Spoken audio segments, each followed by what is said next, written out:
Taobao'da ko'pchilik faqat narxiga qarab mahsulot tanlaydi. Shu sabab sifatsiz mahsulot keladi. Bugun sizga bitta usulni ko'rsataman, shundan keyin adashmaysiz. Telefonimizda oldin VPN ni yoqib olamiz. Shundan keyin Taobao programmasiga kiramiz. Kirganimizda shu ko'rinish chiqadi.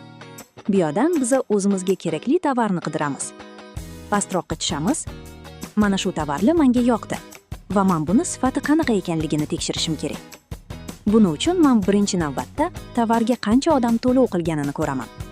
Mana belgilab qo'yganman. Tovarga qancha odam to'lov qilgani shu qismida yozilgan bo'ladi. To'lov qilingan soni ko'p ekan, shuning uchun shu rasm ustiga bosamiz. Yana bir marta rasm ustiga bosamiz. Bu yerda men ahamiyat beradigan narsa shu qismda turgan raqam. Bu raqam shu tovar shu paytgacha nechta sotilgani. 500 va undan oshiq ekan. Bu juda yaxshi.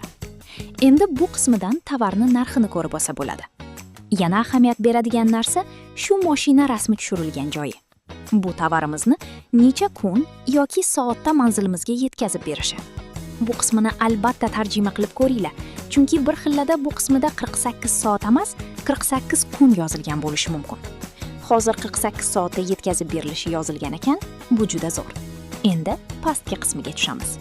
Bu joyda tovarni kommentariyasini ko'rishimiz mumkin.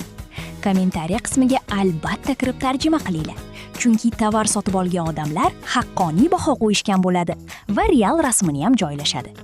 Shuni ustiga bossak, bizani komment bo'limiga olib o'tadi. Bu yerda mana ko'pchilik maqtabdi, pastroqqa tushib endi real rasmini ko'rishim kerak. Ishonch hosil qilishim uchun. Tovarim qo'limga qay holatda kelishini bilishim kerak. Rasmdagimi yoki yo'q. Mana rasmlari joylangan chiroyli kepda. Endi bu yerdan chiqaman. Bu yerda ahamiyat beradigan narsam magazinchini do'koni haqida ma'lumoti. Bu yerda mana yulduzchalar bor. Bu magazinchini reytingi hisoblanadi. Buni ham albatta ko'rish kerak. Bu yerda yulduzchalar ko'p ekan. Demak, ishonchli magazin ekan. Qo'rqmasdan bu do'kondan tovar olsam bo'ladi. Agar yulduzchasi 2 yoki 3 bo'lsa, bu do'kondan narsa olish kerak emas. Uni tovari qancha arzon bo'lsa ham ishonish kerak emas. Kamida yulduzcha 3,5 bo'lsa bo'ladi. Hattoki 4 bo'lish kerak. Endi yana pastroqqa tushamiz. Bu yoqda olgan odamlarning bo'yi va vazni keltirilgan. Bu yoqda ular olishgan tovar razmeri keltirilgan.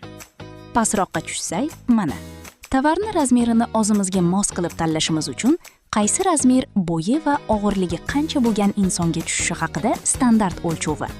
Bemalol shunga qarab razmer tanlashimiz mumkin. Endi bizani qiladigan ishimiz magazinchi bilan gaplashib